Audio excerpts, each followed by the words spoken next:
tried to drag this mic outside, and now it feels like it's not. Anyway, I tried to record outside. It's super nice, kind of that fall, blue skies, but I couldn't make it work, so I'm back in the office.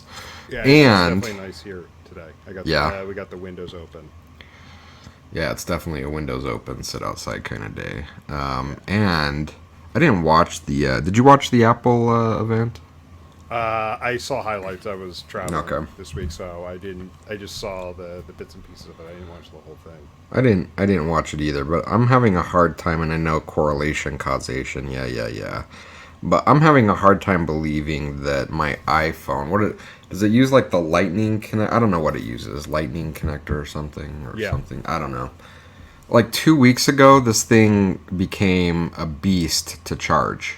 Like I have to set it on the desk, delicately plug it in and walk away. Like if I breathe on it wrong, it stops charging. So I gotta unhook the cable, plug it back in. I'm like, this can't be coincidence. Come on. No, do this because it happened to me. Get a paperclip and straighten it out and clean out the port. Oh, is that it? Dust, if especially if the lightning connectors, you don't hear it or feel it click in. Oh yeah, it doesn't click. It just sloppy. It feels sloppy. Yeah, no, that's exactly what happened to mine because every little thing, it would fall out. Like I thought I would have it charging, it wasn't. Yep. Yeah, you got to get in there and clean out that port. You'll find a bunch of lint from keeping it in your pocket or dust or whatever. Yeah. I bet you that's what it's gonna be. All right. Well, I'll take a look at that after we record. Yeah. And not have to buy a new $8,000 phone. I know. Like, well, I'm actually gonna be picking up a phone soon. So, like, at this point, I've dropped this thing a couple times. It actually is maybe hard to see here. It's actually bent. Like, oh yeah, no, I can. Curved. Yeah. It's curved at this point because I've dropped it a couple times, and it's the iPhone SE, so it's definitely starting to feel its age a bit.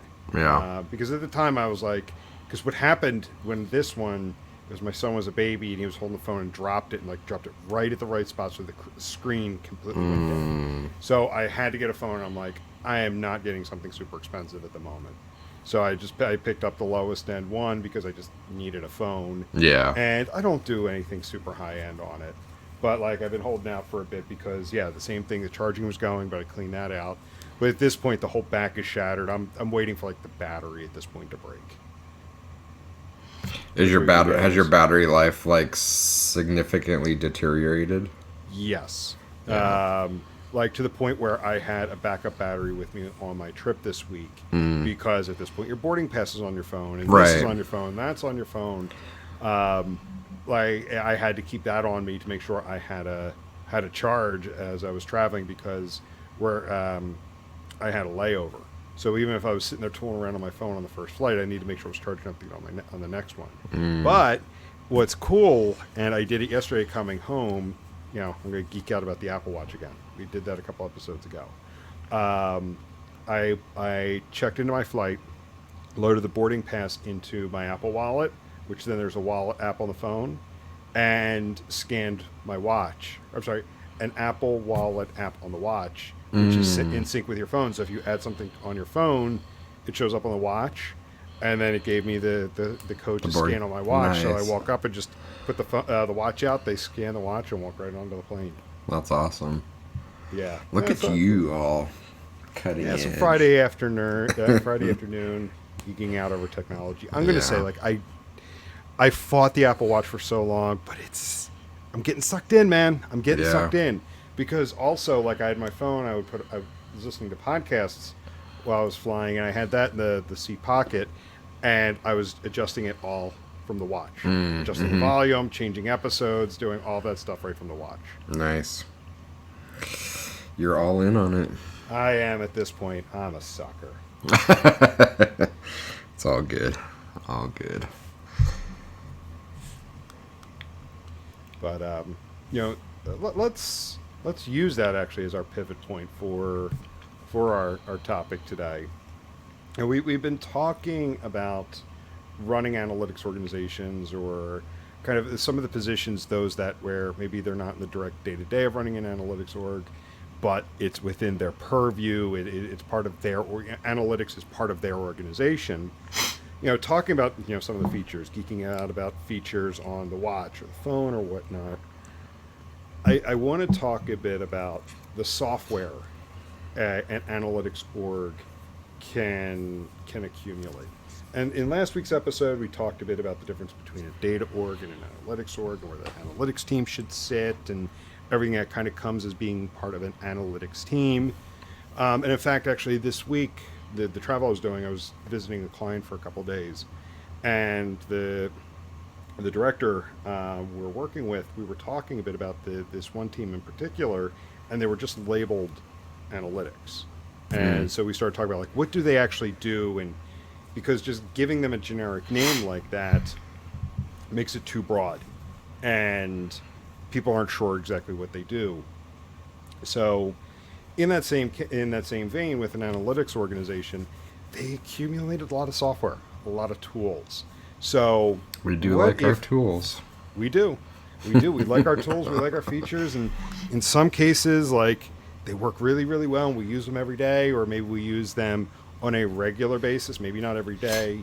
Other times we get these features and then they just sit and they're not used and they start to decay, and you don't know it until someone asks about it. So I want to ask the question today for someone who's in that, like, senior manager, director, senior VP kind of role where analytics is part of their organization. We have all of the software, but we don't know how to use it. What do we do? So as kind of introing that question too, or kind of preparing to hand it off to you, I know our listeners are tired of hearing us beating this to death, but we're going to mention it at the start of this episode.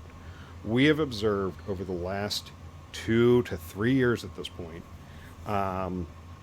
teams that were decimated during the COVID pandemic that have not gone back to the budget levels they were at before, the staffing levels they were at before, while all other parts of the organization have. So now they're left over with all these tools, all of this tech debt that people don't know what to do with. What does somebody do when they realize they have all of these tools, all of this software, and they don't know what to do with it? How do they weed through all of that, and then how do they prevent themselves from getting back into that position? Is the question we don't know how to use it, or is the question we don't know how to maximize the usage of it? And maybe it's both, right? It's both. It's what do we do? Yeah. So I definitely think that there are two challenges, and it really comes down to people being the problem / solution to the challenges. We've purchased a lot of tools, and we keep referencing the MarTech landscape slide, and it's going to continue to exponentially explode. When I first started in this space, 2004, 2005, I was working with some really big name clients, and they had an analytics tool. They had maybe a survey tool and probably a paid ads tool, and that was it. There was no optimization tools. There was no screen replay, session replay, playback. There was no 50,000 separate marketing tags and tool. And not to say that we haven't added a lot of really valuable things, but it was a much simpler time back then. And the teams that were small back then, it was 2003 or 4 when Avinash wrote his 1090 rule about spending on people versus tools.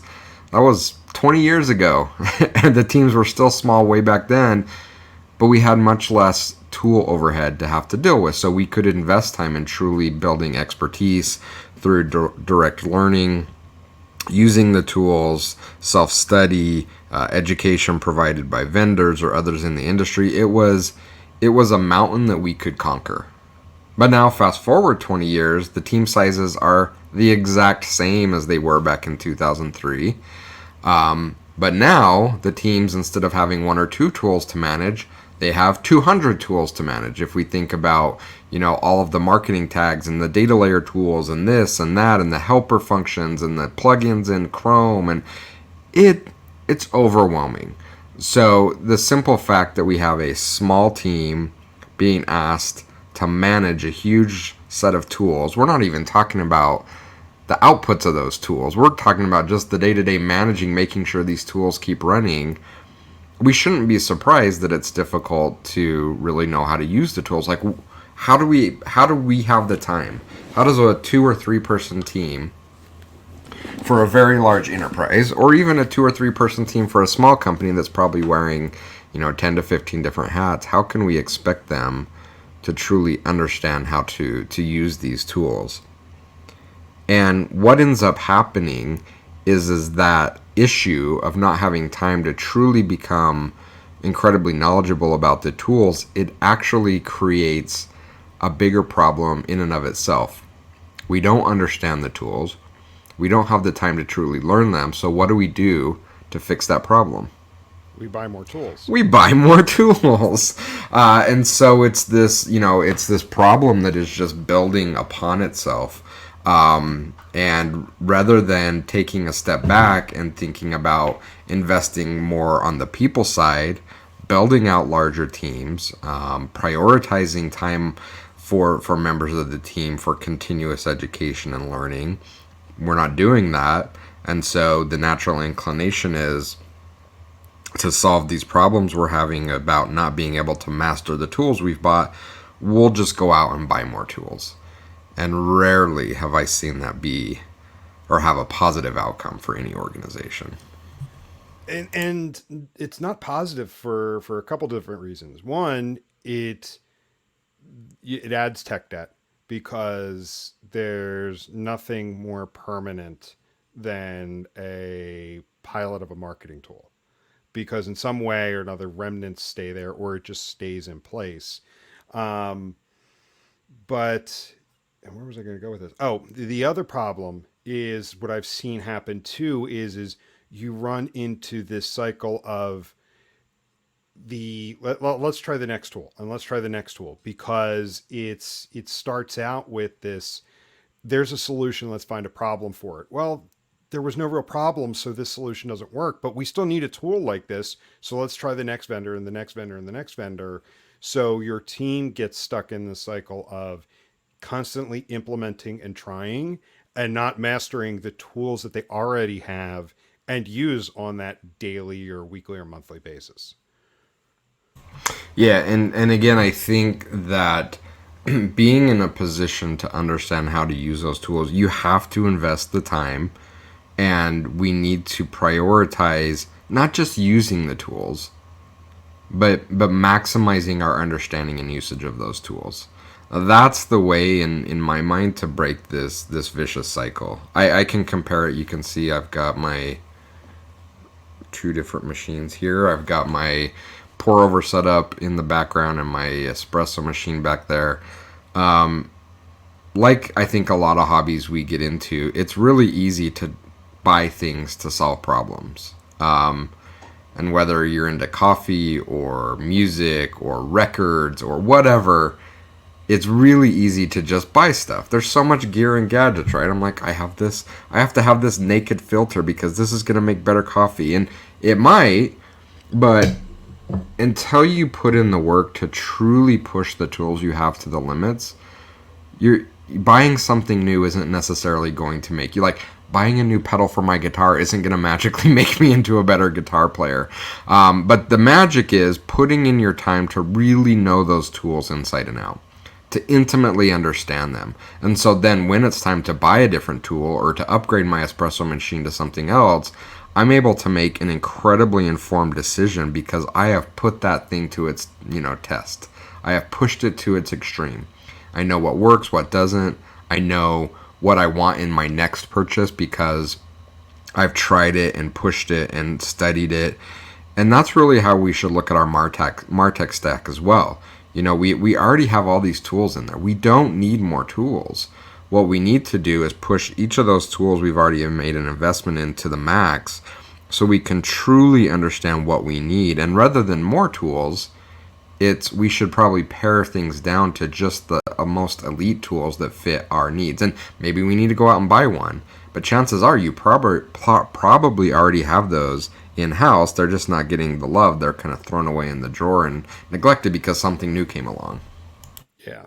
As we're talking about buying new tools, and you just talked about the coffee thing, before we jumped on here, I was listening to a podcast, and much like us, they kind of have like the inane banter at the beginning before actually getting into the topic. And then one guy was talking about how he bought a new smoker and then went out and got this and this and this and all the accessories, and he was kind of saying it tongue in cheek, like, yeah, I probably bought a lot of stuff I don't need or not going to use, but hey, it would look like a great accessory or a great thing to go along with it.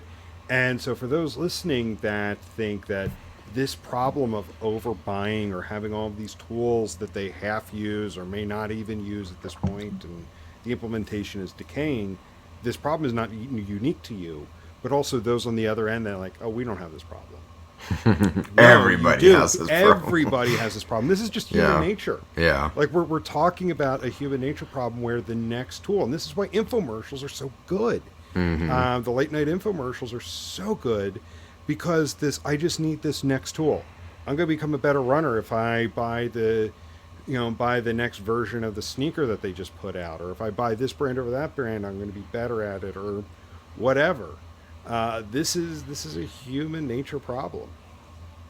It is, and you're right. It impacts everything we do, both professionally and personally. And again, I think the first thing to do is admit that this is a challenge. If we're unable to admit that's a challenge, then it's really difficult to address it. And then you ask the question, but how do we figure out how to use these tools and put them to the test? It's that we have to first admit, okay, this is a challenge. It's going to be difficult. We're going to see a new, commercial, or we're going to get pitched by a slick talking executive from a SaaS vendor, and we're going to be really tempted. It's like, oh, that's going to get us where we need to be. But really, the path to making this successful, we've talked about this on previous episodes. Number one, this has nothing to do with technology or tools. We have to understand why we're doing what we do. Like, what are we trying to solve for? And that may sound like a silly question, but how many times have we talked to people and said, like, well, why does your analytics organization exist? Why do you do what you do? No one's ever asked us that question before. And so if we don't have a clear idea of what we're doing and what we're solving for, how are we ever to buy tools or maximize tools if we don't actually even know what we're solving for? And again, I know that sounds like, what do you mean? Like, we all know, we don't.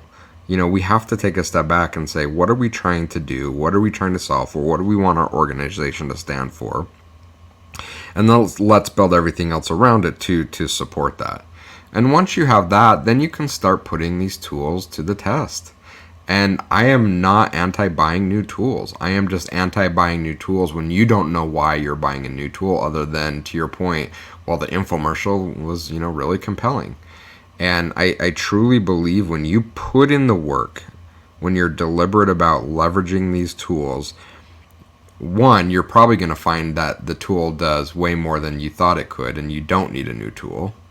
Or if you determine you do need a new tool, you are in such a better place, a more informed place, because you've tried it. You've tried to hack it. You've tried to bend it. You've run into challenges, and you know exactly what you want in your next purchase. Think about, again, like anything you've continually upgraded. From maybe your first car to the car you have now. You learn things as you drive it, as you put it in different scenarios and tests. So when you go to buy your next car, you're like, okay, I remember those things, so these features are really, really important to me. You have to put in the work and gain that experience with these tools to ever be in a position to know what it is you're buying and why. And I think because we don't put in that work, that's why we have no one else to blame but ourselves for getting into this tech debt, because we don't know why we're buying new tools, other than we think it's going to solve our problems. It just adds to our problems and ultimately becomes unmanageable. And what do? Okay, well, this is too hard. We'll quit. We'll go find a cleaner canvas to start working on somewhere else. Yeah. What I thought of as you were kind of going through all of that, what are we trying to solve for, and making sure also you put these things through paces. I thought of part of Jen's presentation from the Marketing Analytics Summit, where she gave a great personal example where she and her husband were looking for a new car for the family. And one of the reasons they needed it is because with their two existing cars, they didn't have all-wheel drive, and they need that going forward. So they start going and looking at things and taking test drives and looking at different models and going to different dealerships. And they come down to three cars that they really liked, all of these different features that they had. And then all of a sudden they had this moment of clarity where with all three vehicles, none of them had all-wheel drive. What started the whole search was a specific feature, and what they whittled it down to, none of them had that feature. So they kind of had to scrap everything and start all over again because they got distracted with And the it's bells so and whistles. easy to do. It is very easy to do.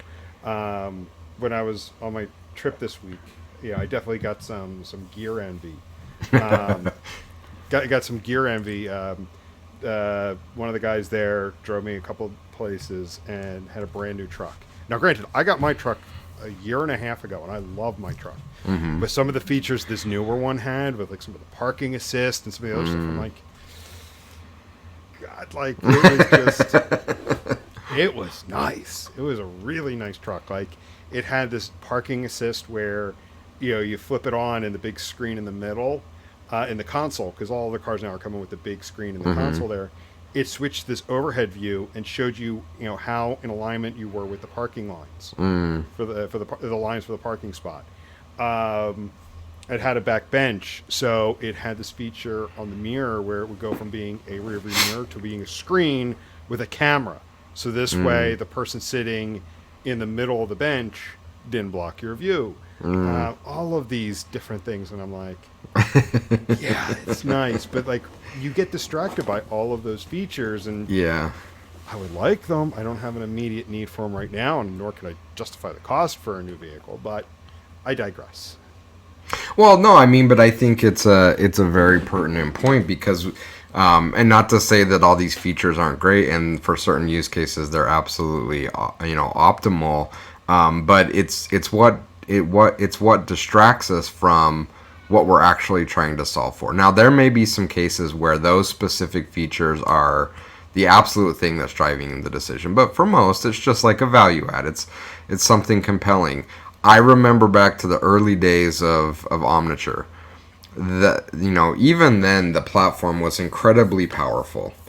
Do you know what sold a lot of the engagements? Consulting? No, part of the product. The Click map. Oh, really? Okay.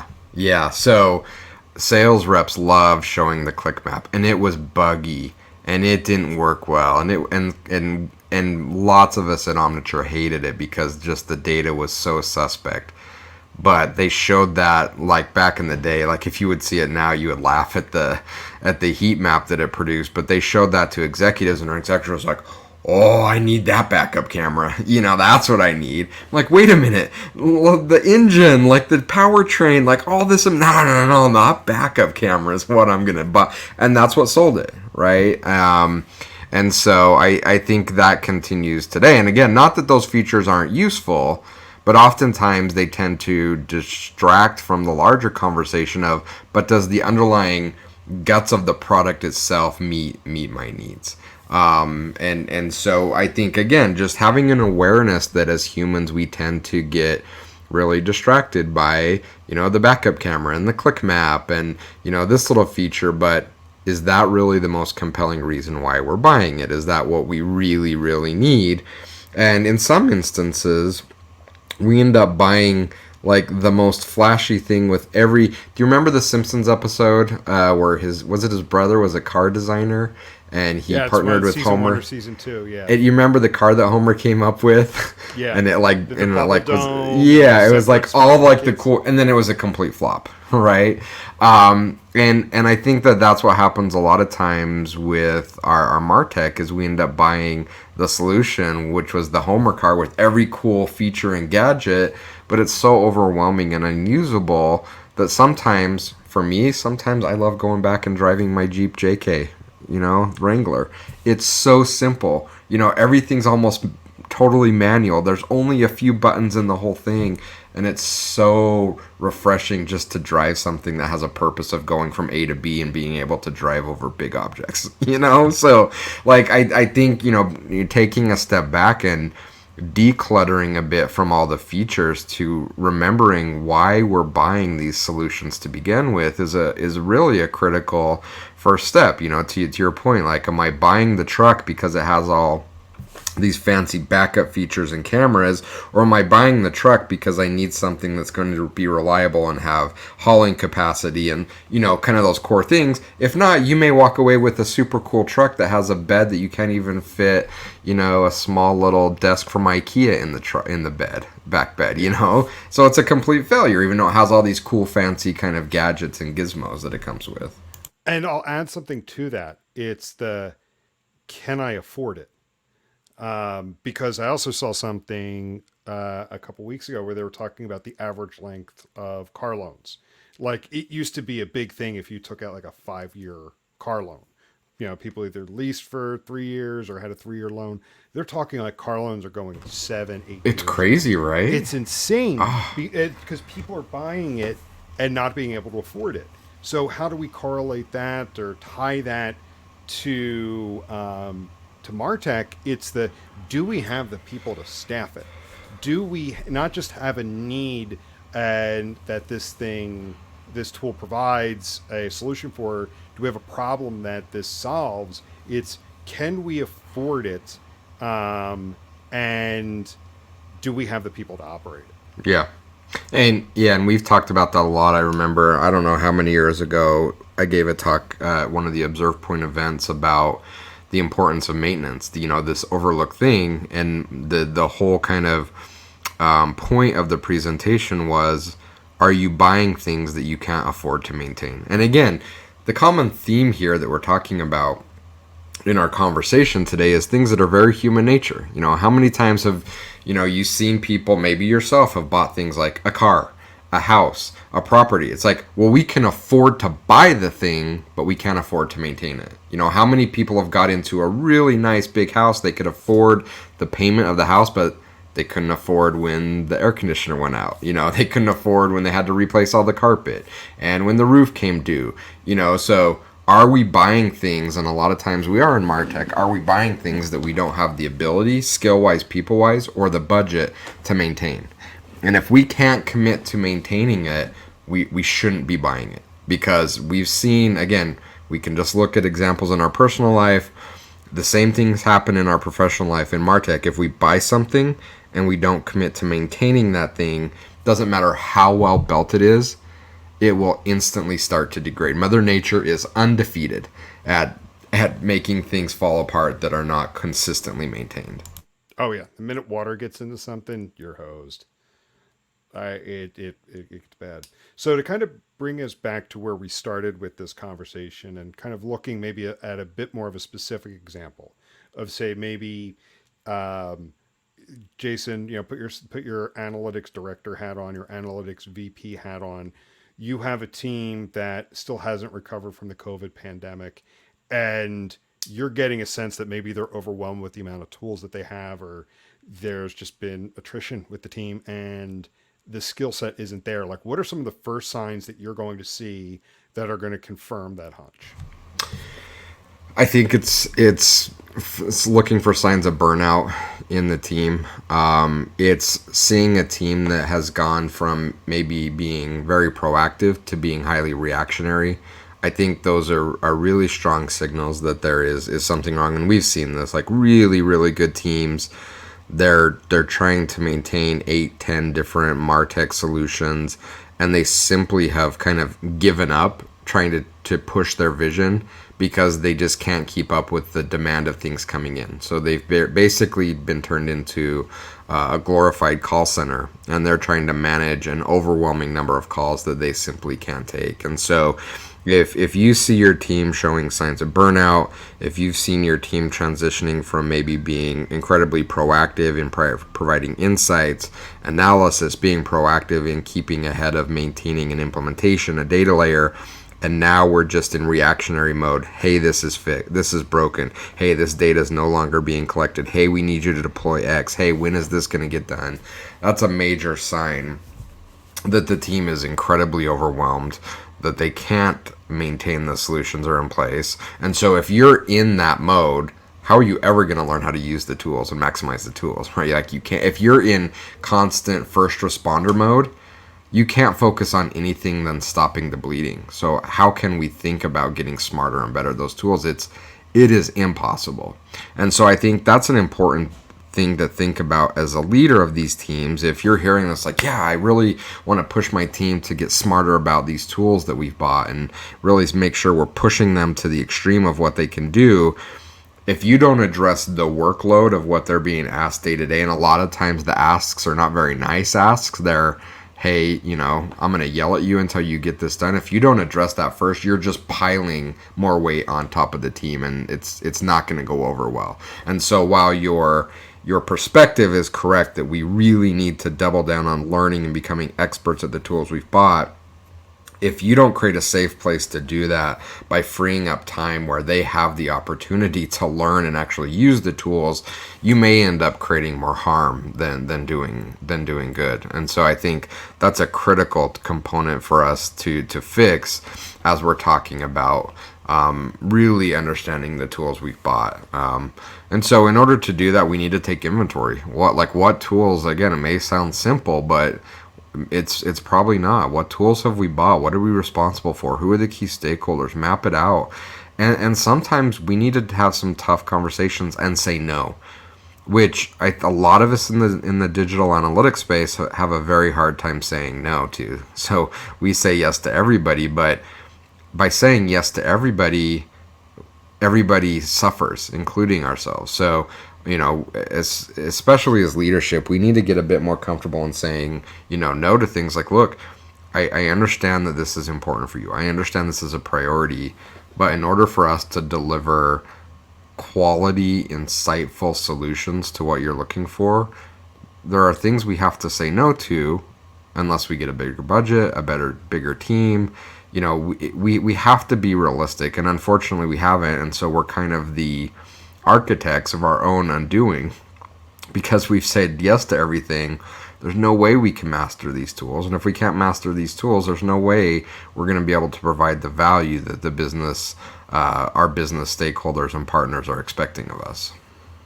Yeah, and you bring up an interesting point about having the hard decisions, because I think you're right. Like, the gut reaction is to push harder and push for work to get done, or to even start placing blame on why things aren't getting done.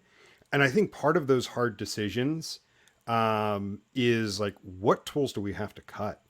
Like, that's my thought kind of coming into a situation like this. If the team is overwhelmed by the number of things that are in use, part of that inventory is like, are we actually using this, or do we think we're using it, or is it really just a nice to have to say we have it?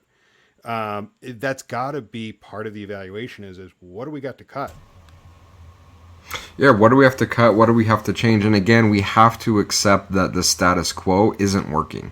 Like, we may be convincing ourselves that we can work harder, right? We can do all this stuff, but there are points where we have to admit that within this paradigm, it isn't working, and we have to make some fundamental changes. Is it paring down the number of products we offer, the number of services we offer, the number of tools we support? Have you ever been to like a local fast food restaurant? Maybe it's late at night or something, or maybe they're short-staffed for a reason, and there's one person trying to run the register and cook the food and take the food out. I've seen that more than once, and is it ever a good experience for anyone? It's a horrible experience for the employee. It's a horrible experience for the customer. But that's what we're doing, right? We're saying, okay, you're one person. You have to take the order. You have to then run in the back, cook the food. Then you have to, put the food on the plate. Then you have to take it out to the dining room and hand it to the customer. Then run back to the register. And when you have time, you have to clean the floors and clean the bathroom because it's getting dirty. It's impossible. But that's what we're asking our analytics teams to do. Yeah, and you bring up a good point there. Like a part of where part of my mind went with going to restaurants, and part of the problem there is like, have you also been to one of those restaurants? Cheesecake Factory is known for having this massive menu, and you just can't make a choice because it's, I like that and I like that, and if I get that, am I going to regret not getting that? You get overwhelmed, and I mean, for all his flaws, one of the things Steve Jobs was really good about was simplifying things, was trimming the product line and forcing his teams to produce products that were leaner and simpler. And yes, I do think there was definitely a bit of planned obsolescence baked in there. I am not going to look at this without acknowledging that, but that's a whole other topic for a whole other day. Where I'm going with this, though, is when he first came back to Apple, one of the first things he did was slash the product offering. In his mind, it had become way too complicated, way too many options. It became very much like the Cheesecake Factory menu, and there was so much for people to choose from, they didn't know what to pick from. And at the same time, one of the reasons why Dell took over the personal computer market is that not only was it they really fine-tuned their supply chain for just-in-time delivery, they simplified their offering. Or they kind of had a section for those people that really wanted to geek out and configure their computer, but they also really pushed to the forefront for your average computer buyer at the time, think 98, 99, 2000. They simplified it so that there was built-in configurations that people could easily choose from without getting overwhelmed by all of the configuration choices. And if, sticking with the cheesecake example, the Cheesecake Factory example, there was another restaurant that Hila and I went and had. Hey, yeah, I got to guess this time. That's Jason. Say hi to Jason. I think someone's ready for his nap. They were out this morning. Nice. So sticking with the Cheesecake Factory example, and there was a restaurant that Hila and I had breakfast at in Vegas that it wasn't a Cheesecake Factory, but it was very similar. Like, I think the menu was like 12 or 14 pages. It was so overwhelming. But let's bring it back to like analytics teams. If you have a 12 or 14 page menu, what is the likelihood that every item on there is going to be world-class good? No. Probably zero.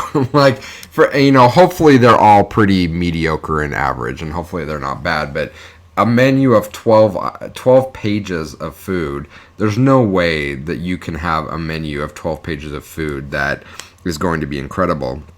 And that's why some of these really high-end restaurants and some of the best, most raved about food in the world, these restaurants just do a couple things, And it may change. They may have seasonal menus, but it's like we do a couple things. We do it really well. I think, think of Jiro on the Jiro, Dreams of Sushi. Like, he has like a couple different types of nigiri, and that's it. There's a reason why you can hate it all you want, but you're on the East Coast. But there's a reason why In-N-Out is as successful as they are. Like, a super simple menu. It's like we do these few things.